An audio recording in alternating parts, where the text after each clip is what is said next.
Buenas noches. El día de hoy vamos a hablar sobre depresión, que es un tema muy importante para introducirnos al uso de los antidepresivos. Primeramente, hablemos sobre qué es depresión. Y depresión es el diagnóstico psiquiátrico más frecuente, es un trastorno del estado del ánimo que puede ser transitorio o permanente y está caracterizado por sentimientos de abatimiento, infelicidad y culpabilidad. Este trastorno puede llegar a producir una incapacidad parcial en la persona o total, sobre todo porque dificulta la capacidad de disfrutar las cosas y los acontecimientos de la vida diaria. Cuando este trastorno no es diagnosticado oportunamente y por tanto no se trata, suele hacerse crónico o recurrente y dificulta sensiblemente el desempeño de la persona en el trabajo o la escuela y su capacidad para afrontar la vida diaria.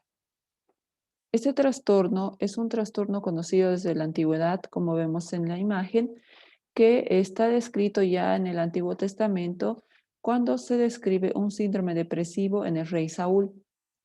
Hipócrates, que como vimos fue en la Grecia antigua uno de los que empezó a ver la locura y cambió el modelo a un modelo médico de la locura, él ya hablaba de manía y melancolía hablando del desbalance entre humores, ¿no?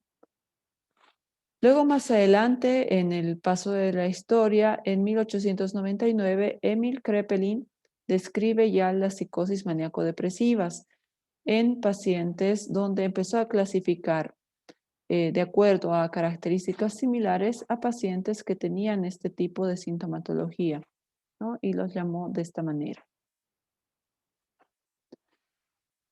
La depresión es un trastorno muy importante porque es el más frecuente y es una de las principales causas de gastos y costos en el mundo, debido a la incapacidad que este produce.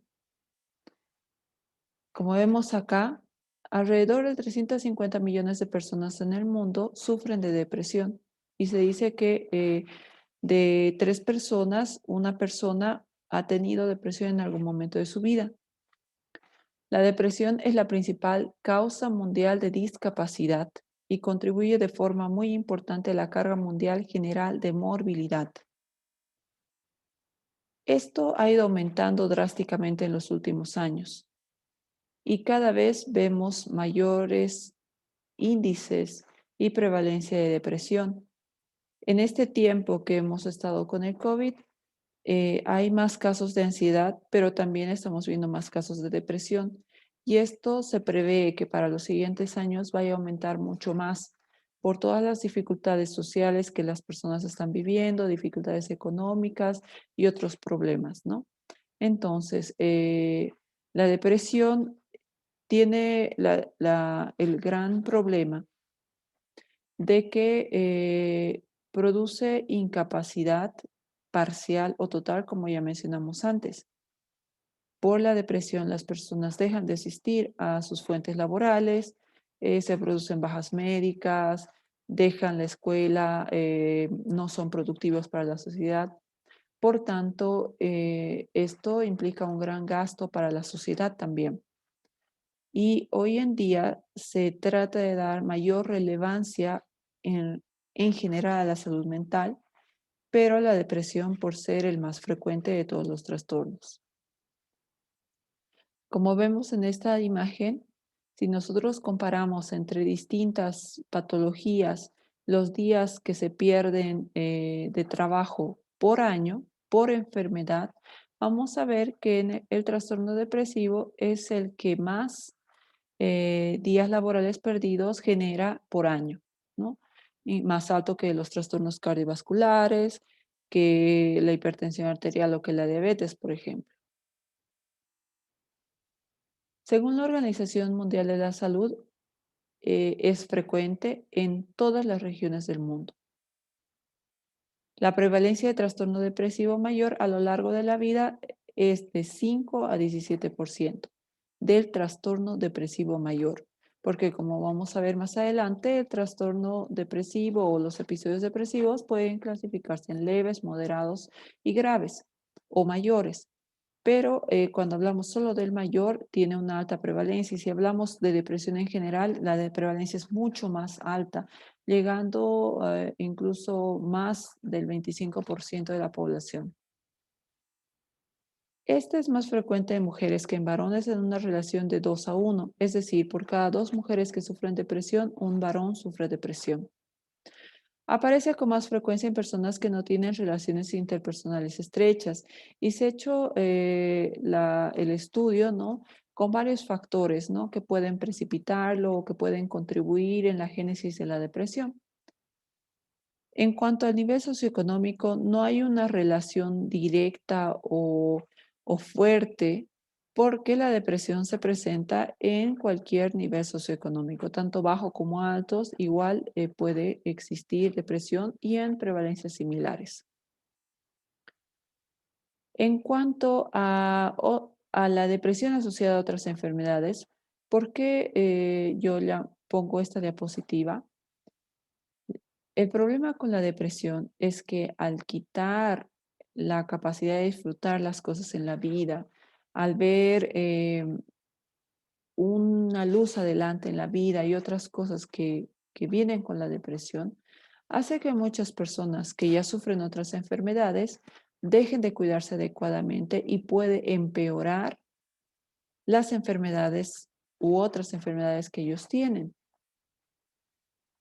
Además, que el hecho de tener una enfermedad, sobre todo una enfermedad crónica, hace más propensa a la persona a sufrir una depresión. Por ejemplo, es muy entendible que una persona con cáncer, por el hecho de que el cáncer esté relacionado a una muerte prematura, a complicaciones graves y otras cosas, esté relacionado con que la persona pueda sufrir depresión. Entonces, por ejemplo, una persona con una enfermedad de corazón tiene mayor prevalencia de depresión que la población general. Una persona que tenga cualquier accidente sanguíneo o como un infarto agudo de miocardio, un accidente cerebrovascular, pueden tener mayor prevalencia de sufrir depresión. Ahora, las personas que tienen diabetes también, personas que sufren mucho dolor, el cáncer, obviamente, el VIH, las demencias, la enfermedad de Parkinson, y así hay muchas enfermedades que pueden llevar a la persona a sufrir depresión, pero también en viceversa, la depresión empeora la evolución de estas enfermedades a lo largo del tiempo. Acá vemos justamente esto que les hablo en esta gráfica, cómo empeora el hecho de sufrir depresión y tener otra enfermedad. En estas columnas que están pintadas de un color más claro, vemos una persona que tiene la enfermedad y no tiene depresión. Y en las que tiene el color más oscuro son personas que tienen la enfermedad y sufren además depresión. Si nosotros comparamos ambas columnas, vamos a ver que las personas que no tienen depresión en cualquiera de estas enfermedades estudiadas tienen un mejor grado de salud que aquellas que sufren depresión. Y esto porque la depresión, como les decía, influyen en el hecho de que estas personas se adhieran al tratamiento de su enfermedad como el asma o diabetes. Muchos de ellos al tener depresión dejan sus tratamientos, incluso piensan ya en morir y ya no hacen un esfuerzo por cuidarse a sí mismos. Por tanto, empeora en gran magnitud cualquier otra enfermedad. Antes de pasar a etiología y viendo esto, si les presento esto, es porque es muy importante tomar en cuenta la depresión. Muchas veces las personas no toman en cuenta su salud mental, sobre todo en nuestra sociedad. La salud mental aún es dejada de lado, no se ve como algo importante. Las personas que sufren depresión incluso no aceptan su enfermedad porque temen ser vistos como débiles. Por tanto, nuestro deber como personal de salud, sobre todo en el área de salud mental, es visibilizar la salud mental, disminuir el estigma relacionado con esto y demostrar las consecuencias que puede tener el hecho de no hacer un diagnóstico oportuno, un tratamiento oportuno y adecuado para este trastorno. Ahora pasaremos. La etiología. ¿Por qué se produce la depresión? La depresión, al igual que otros trastornos psiquiátricos, es una suma de factores. No podemos encontrar una causa, solo una causa. Sí, obviamente hay causas que pueden desencadenar el hecho de que se produzca un episodio depresivo, pero normalmente no va a ser la única causa, sino va a haber la suma de factores, como vemos acá, por eso el embudo, que es como si fueran llenando un vaso hasta que llega un momento que este vaso va a rebalsar y la persona va a entrar en un episodio depresivo. Dentro de todos estos factores están, por un lado, los factores biológicos, que esto nos interesa mucho porque va a ser sobre estos que van a actuar los psicofármacos justamente. Y se ha visto en las teorías que se manejan en depresión que las personas con depresión tienen una disminución de las aminas biogénicas, como la noradrenalina, serotonina y dopamina. Y de estas tres, la más importante es la serotonina. Entonces, he hecho estudios donde en personas que han fallecido por suicidio, después de, se ha hecho una biopsia del cerebro y se ha visto que tenían una alteración en las vías, sobre todo serotoninérgicas, en realidad de las tres aminas, pero más se estudia la serotonina y se veía una disminución de los receptores para estas aminas y eso es lo que, aparte de la efectividad de los antidepresivos que actúan sobre todo sobre la serotonina, se ha empezado a manejar esta teoría de una disminución de aminas, que aún no se sabe si es que la depresión produce una disminución de estas tres o es que la disminución de estas tres produce la depresión, ¿no? No se sabe cuál viene primero, pero de hecho en la depresión existe una disminución de estos neurotransmisores. Em, Esto lo vamos a avanzar bastante rápido, pero en algunos estudios, por ejemplo, de trastorno depresivo mayor, se ha visto disminuciones importantes en la concentración de serotonina en víctimas de suicidio, ¿no? Como lo que les estaba comentando. Y en otros se ha encontrado en valores normales, sobre todo en los no suicidas. Entonces puede ser también, según estos estudios, que personas que han cometido suicidio o que tienen ideas suicidas tienen mayor disminución de la serotonina. También los transportadores de serotonina se ha visto una disminución importante. En la noradrenalina normalmente hay una elevación de noradrenalina en el líquido cefalorraquídeo, lo cual podría explicar también por qué la depresión está tan relacionada con grados de ansiedad. Muchas veces vamos a encontrar en nuestros pacientes que sufren de depresión niveles de ansiedad intensos y a pesar de que en algunos casos se puede hacer diagnósticos de trastornos de ansiedad juntamente con diagnósticos de trastornos de depresión, se manejan estos aún separados, pero hay depresiones que tienen altos niveles de ansiedad, ¿no? Son muy relacionadas unas con otras. Ahora, en cuanto a la dopamina, normalmente esa se va a encontrar disminuida. Esta sí la vamos a avanzar bastante rápido, solo mencionar que en la depresión también se van a encontrar algunas alteraciones hormonales en distintos lugares como en hormonas tiroideas, por ejemplo, en hormonas em, de del eje hipotálamo hipoficiario. Y también se han encontrado en otros estudios alteraciones cerebrales, ¿no? Como algunas disminuciones en el volumen, sobre todo en las cortezas frontales y prefrontales, que pueden explicar también por qué hay esta disminución de los neurotransmisores, sobre todo de la serotonina, y explicar por qué se pueden producir ciertos síntomas afectivos, porque sobre todo estas áreas frontales y prefrontales manejan mucho las emociones. Hay además factores genéticos que también se suman a la génesis de las depresiones. En estudios familiares, por ejemplo, se ha visto que si uno es hijo de un padre que ha sufrido de depresión, tiene un 10 a 25% más de probabilidades de sufrir también depresión u otro trastorno del estado de ánimo.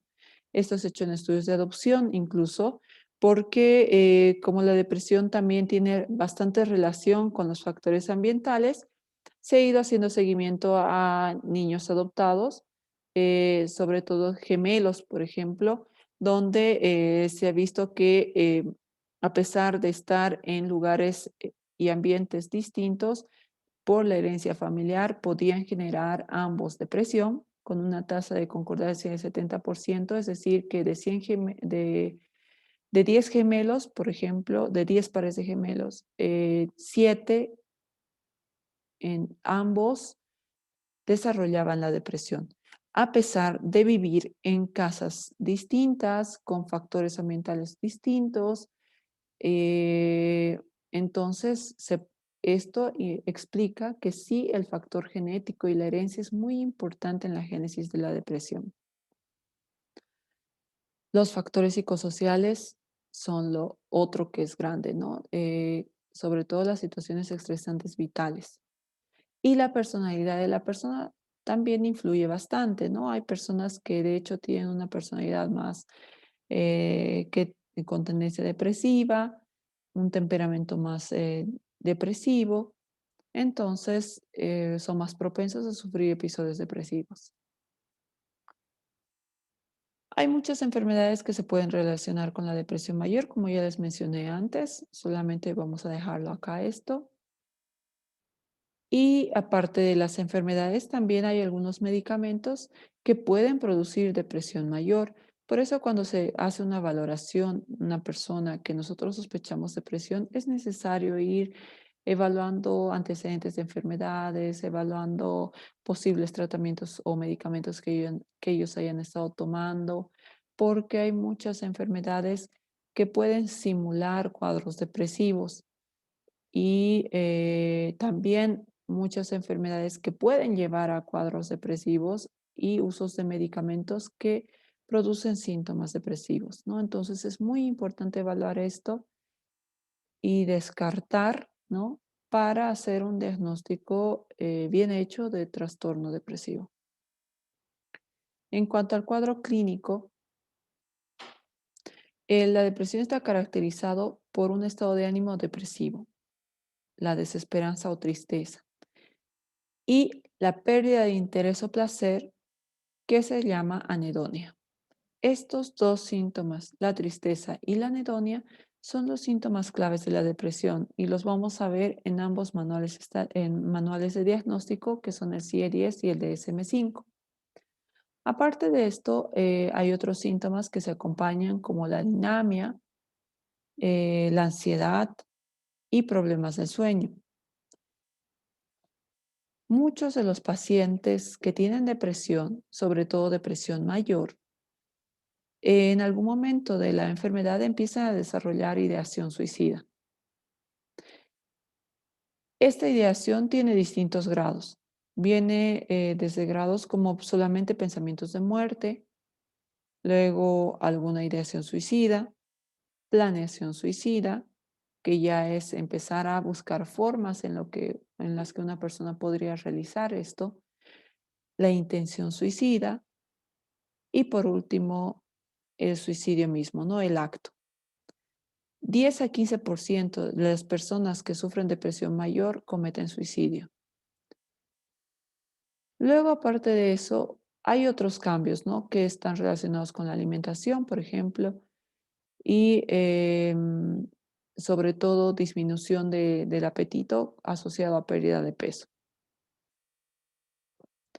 Cuando hablamos de la clínica de la depresión en la esfera de la afectividad, vamos a encontrar que la persona muestra tristeza, está apática o indiferente, puede tener ansiedad o irritabilidad, ¿no? Muchas personas o muchas tanto mujeres como varones te dicen, no, me siento más enojado, cualquier cosa me exalta, ya quiero pelear con mi pareja o estoy riñendo a mis hijos y a veces me doy cuenta de que les estoy riñendo de nada, ¿no? Entonces la irritabilidad, esta flor de piel, se ve muy frecuentemente esto. También la anedonia, que como ya les he dicho, es la pérdida de la capacidad de disfrutar las cosas. Y una anestesia afectiva, ¿no? Como que llega un momento que la persona ya no puede sentir, ¿no? Cuando, sobre todo cuando la depresión ya es más grave. Luego en la esfera del pensamiento y cognición, normalmente el pensamiento se enlentece, se vuelve negativo en torno a un solo tema, que suele ser la desesperanza. Hay una pérdida de la autoestima, la desesperanza que puede relacionarse con ideación suicida, ideas de culpa, de ruina, ideas de minusvalía, ¿no? Y un déficit de la concentración y atención, ¿no? Es muy, muy frecuente escuchar a las personas con las ideaciones de minusvalía, como decir, no sirvo para nada, todo lo que hago está mal, ideas de culpa, como por ejemplo, em, yo estoy enferma y por culpa de mí mi familia se está perjudicando, tengo que venir aquí a los controles y mi familia gasta, tienen que comprarme los medicamentos o tienen que pagar el tratamiento y estamos mal y eso es solamente mi culpa y hay problemas en mi casa y es por mi culpa. Entonces vienen muchas ideas de culpa o de ruina, ¿no? Que las cosas van a estar mal o ideas de desesperanza, esto no va a mejorar, no veo una salida a todo esto, ¿no? Y estas ideas, todas estas ideas pueden ir empeorando hasta llegar a las ideas de suicidio, ¿no? Y muchas personas empiezan con ideas simplemente de decir, no veo otra salida más que la muerte, a pesar de que no hayan hecho una planeación real, pero ellos piensan mucho en la muerte y ya cuando esto se va haciendo más grave, ya creen que la única solución es el suicidio, ¿no? En la esfera de la conducta suele haber un abandono personal, una hipotonía general. Vamos a ver a la persona con depresión que está más inhibido, no se mueve mucho, em, se tiende a aislar, puede estar llorando un llanto fácil, por ejemplo, sobre todo en pacientes mujeres. Esto es frecuente, ¿no? Que ellas dicen que empiezan a llorar y no tienen, sin ninguna razón, ¿no? Y obviamente intentos suicidas. Ningún intento suicida debe ser subestimado. Muchas veces he escuchado con los intentos suicidas, por ejemplo, sobre todo en adolescentes que dicen, ah, es por llamar la atención, pero no. Todo intento suicida tiene que ser tomado como tal y tiene que ser tomado como algo que hay que intervenir inmediatamente. Todos los intentos de suicida son un llamado de atención, evidentemente, pero un llamado de auxilio, no un llamado de atención porque quiero que me estén viendo más, ni no, sino un llamado de auxilio porque la persona no encuentra otra forma de expresar que necesita apoyo. Entonces, o ellos no saben expresar esto, entonces no se debe subestimar. Algunas veces yo he escuchado que en adolescentes dicen, ah, no ha hecho eso, no va a pasar nada. Y se ha visto que después de un intento suicida, el primer año es el peor y casi el 50% de las personas que han tenido un intento suicida cometen el suicidio el primer año después de este intento, ¿no? Entonces, a todos hay que prestarles la debida atención. En cuanto a los ritmos biológicos, se ha encontrado que puede iniciar en ciertas estaciones, como en primavera y otoño, Normalmente las personas que sufren depresión despiertan muy cansados, muy agotados, sin energías y a lo largo del día como que van mejorando en algo. Suelen tener insomnio y especialmente el insomnio con un despertar precoz o lo que se denomina insomnio de terminación, donde la persona despierta a las 2 de la mañana, a las 3 de la mañana y ya no puede conciliar el sueño. Puede haber otros trastornos somáticos como la anorexia, que es la pérdida del apetito, que está relacionado con la pérdida de peso, insomnio, que es no poder dormir, o la hipersomnia, que es mucho sueño, trastornos digestivos, estreñimiento, muchos dolores, astenia, que es el cansancio de todo el cuerpo, la debilidad generalizada, ¿no? Y disfunción sexual. Cuando hablamos de depresión, podemos hablar de algunos tipos, por ejemplo, de las endógenas, que esta división que se centra en endógena y reactiva solamente se refiere a un poco a los factores que la generan. Como les he dicho, los factores en la génesis de la depresión son multicausales, hay muchas causas. Pero se ha encontrado, digamos, algunas personas que tienen muchos factores hereditarios o genéticos, por tanto, se consideran este tipo de depresiones más endógenas. En cambio, en aquellos que no se encuentran muchos antecedentes familiares u otra que puede explicar una herencia, se considera más como una depresión reactiva, pero ambas tienen la misma clínica y ambas también se pueden tratar de forma similar. En realidad, sí, en las reactivas puede variar el enfoque terapéutico, sobre todo, por ejemplo, en, digamos, tomar mayor atención en la dinámica familiar o en otras cosas que puedan estar produciendo la depresión. Obviamente ahí sí nos va a hacer variar, pero en general la clínica se suele presentar igual.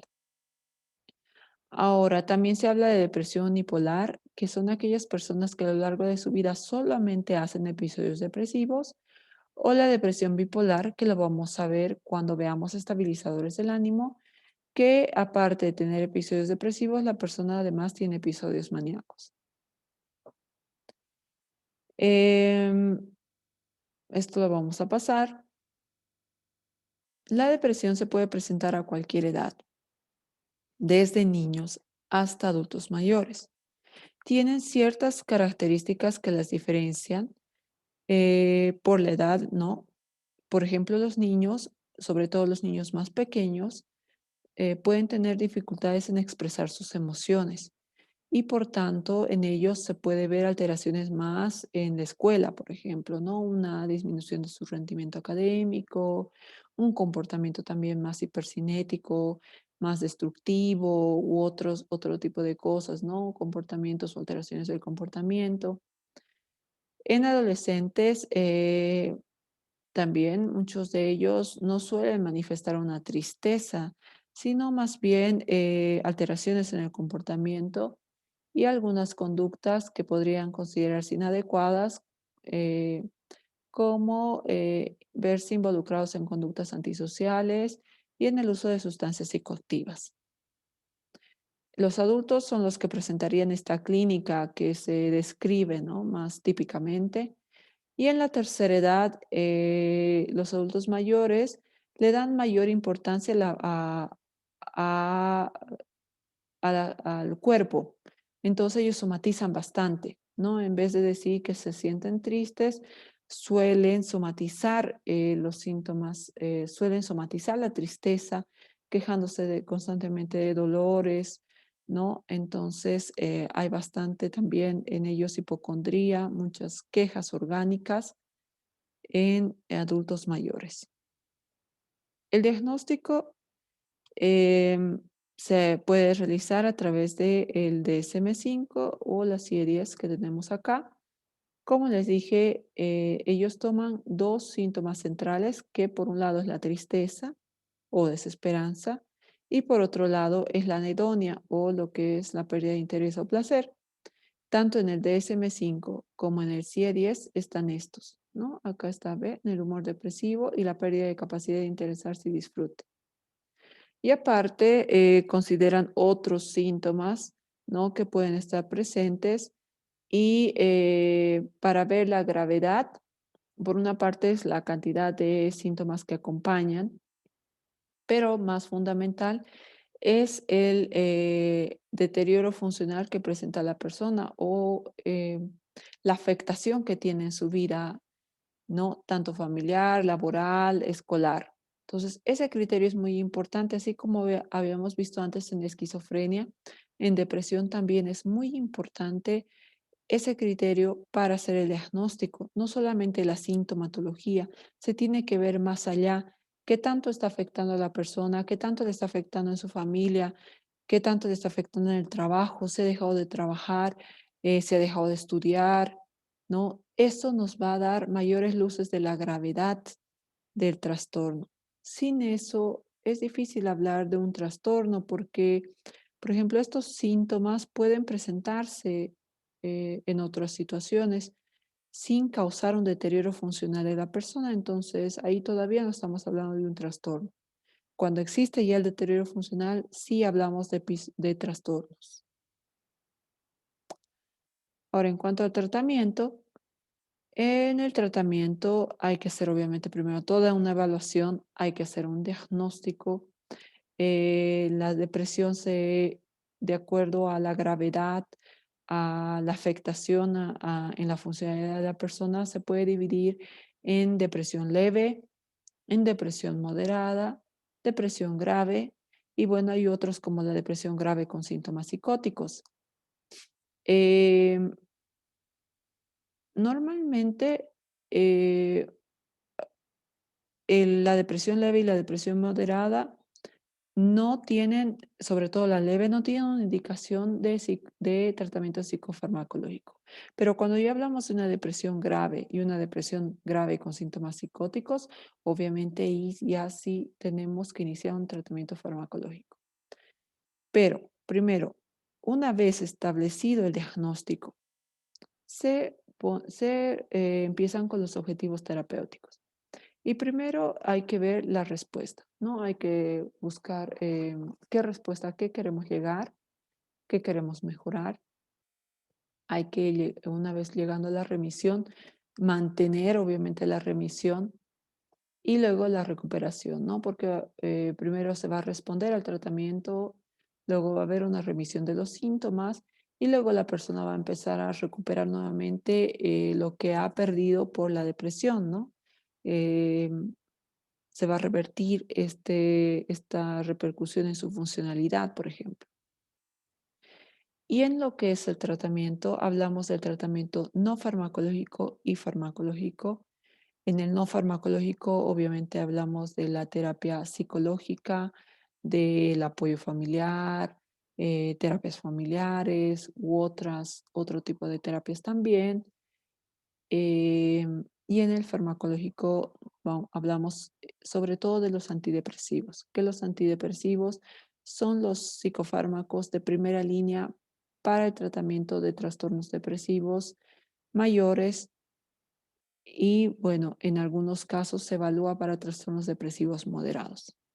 Bueno, hasta aquí vemos esto del tema del síndrome depresivo y en el siguiente vemos antidepresivos.